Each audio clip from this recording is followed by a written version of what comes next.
give a damn about a hater when I feel like it. Not today, not today, not today, not. Assalamualaikum warahmatullahi wabarakatuh. Hai teman-teman, apa kabar kalian semua? Izinkan saya memperkenalkan diri saya. Nama saya Febrianti Azhar Batubara dengan NIM 211M10042 dari Program Studi Ekonomi Manajemen Universitas PGRI Argopuro Jember. Baik, pada kesempatan kali ini saya akan melanjutkan materi kesetaraan gender, disabilitas, dan inklusi sosial yang telah dijelaskan oleh Bunda Sugihartati, SPD MPD selaku dosen pengampu. Materi yang akan kita bahas kali ini yaitu tentang inklusi sosial. Baik, sebelum kita memahami apa yang dimaksud inklusi sosial, kita pelajari terlebih dahulu bagaimana inklusi sosial terbentuk. Mengenai awal kemunculan dari inklusi sosial ini, inklusi sosial muncul pertama kali di benua Eropa, tepatnya di negara Prancis pada tahun 1974. Dan merupakan akibat dari adanya sistem demokrasi kapitalis di mana sistem tersebut sebenarnya merupakan harapan tetapi tidak sesuai dengan kenyataan yang ada. Harapan atau tujuan dari sistem demokrasi kapitalis tersebut pada praktiknya justru membawa dampak negatif bagi masyarakat Prancis karena negara tidak mampu memenuhi kebutuhan masyarakatnya, sehingga kemampuan negara menjamin kesejahteraan masyarakat pun menurun.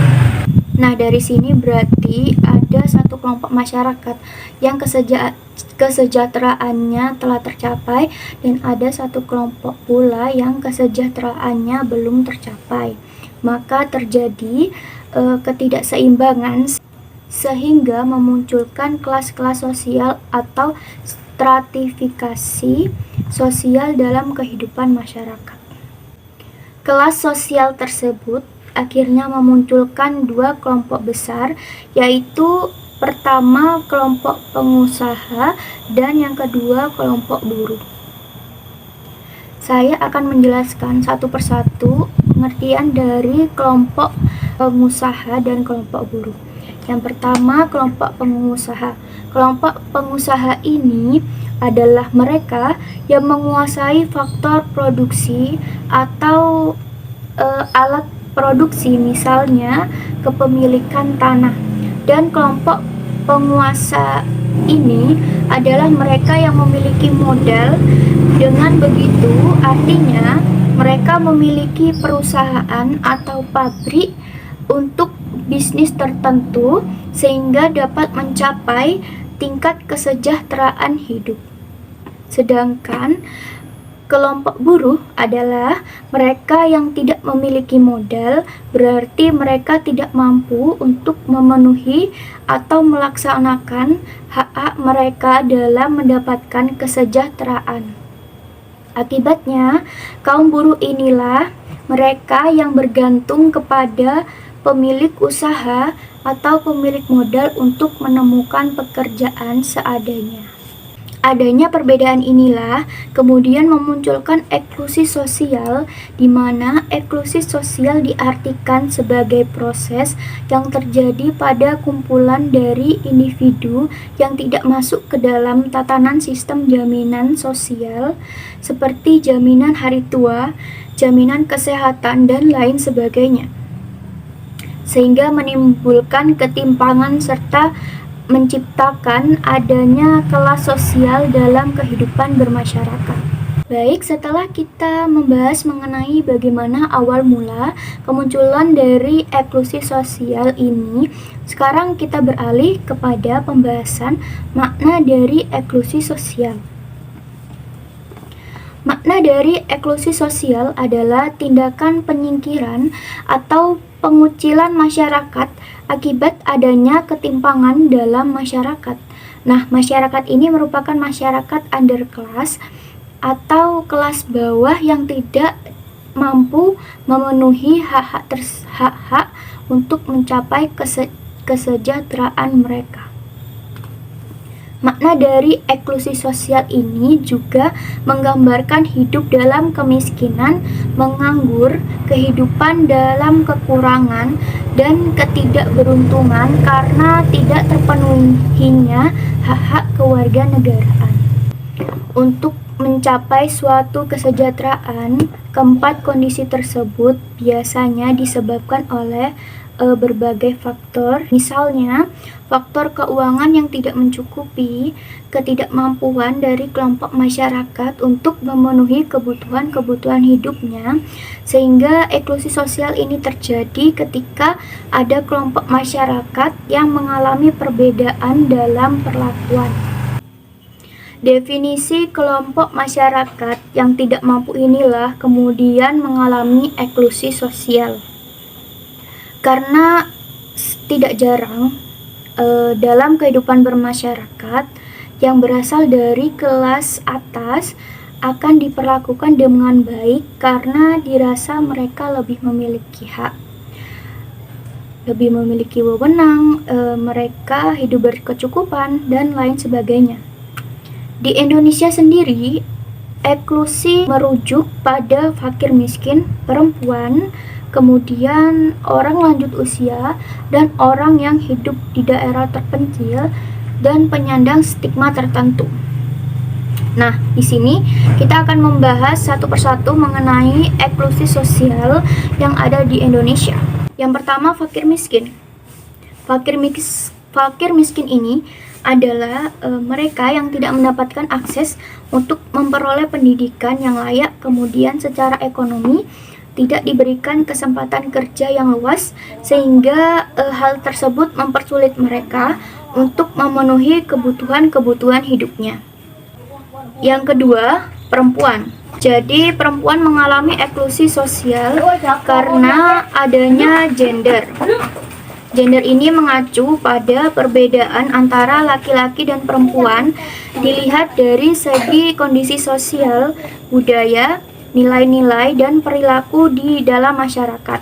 Berbeda dengan jenis kelamin laki-laki, mengidentifikasi perbedaan laki-laki dan perempuan secara biologis melalui alat kelamin. Kalau di negeri ini lebih kepada pemerataan peran sosial di masyarakat. Jadi misalnya, laki-laki adalah mereka yang pantas untuk belajar di luar rumah, sedangkan perempuan adalah mereka yang harus bekerja di dalam rumah untuk menjadi seorang ibu rumah tangga. Nah, dengan begitu, perempuan mengalami yang dinamanya fungsi sosial karena adanya batasan-batasan yang dialami oleh perempuan. Kemudian perempuan juga mengalami yang namanya penomorduaan dalam pekerjaan.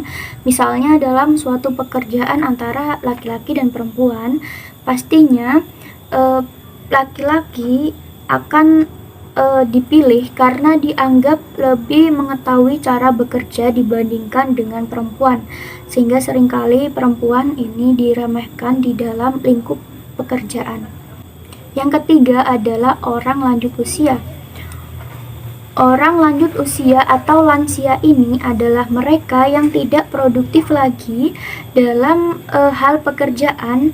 Dengan begitu mereka akan sulit untuk memenuhi kebutuhan-kebutuhan hidup mereka, apalagi mereka yang tidak mendapat jaminan hari tua, sehingga mereka hanya dapat mengandalkan orang lain, misalnya anak mereka sendiri atau cucu mereka.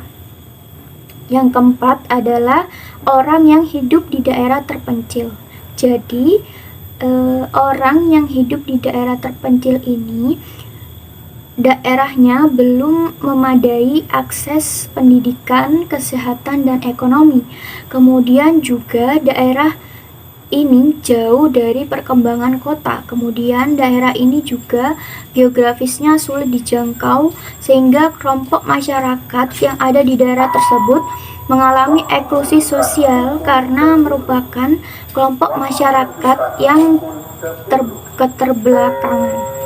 Yang terakhir adalah penyandang stigma tertentu.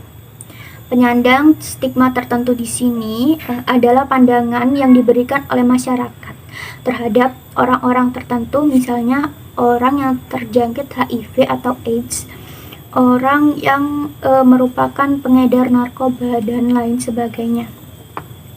Nah, mereka ini mengalami penyingkiran dalam masyarakat karena pandangan masyarakat tersebut. Misalnya, orang yang penyandang HIV mereka dianggap menularkan penyakit, kemudian berhubungan dengan prostitusi karena mendapat perlakuan yang berbeda dalam masyarakat. Mereka cenderung dikucilkan, dijauhi, atau tidak diajak berbaur dalam kehidupan masyarakat. Kesimpulan dari materi saya kali ini, eksklusi sosial adalah tindakan penyingkiran atau pengucilan ke pinggiran masyarakat. Masyarakat pinggiran umumnya adalah masyarakat yang underclass atau masyarakat kelas bawah yang tidak dapat memenuhi haknya untuk mencapai kesejahteraan mereka untuk berada di dalam lingkup masyarakat. Namun hak-hak yang harusnya mereka dapatkan diabaikan oleh masyarakat karena mereka dianggap berbeda. Sekian presentasi dari saya. Apabila ada kata-kata yang kurang berkenan, saya mohon maaf yang sebesar-besarnya. Terima kasih telah menyaksikan. Wassalamualaikum warahmatullahi wabarakatuh.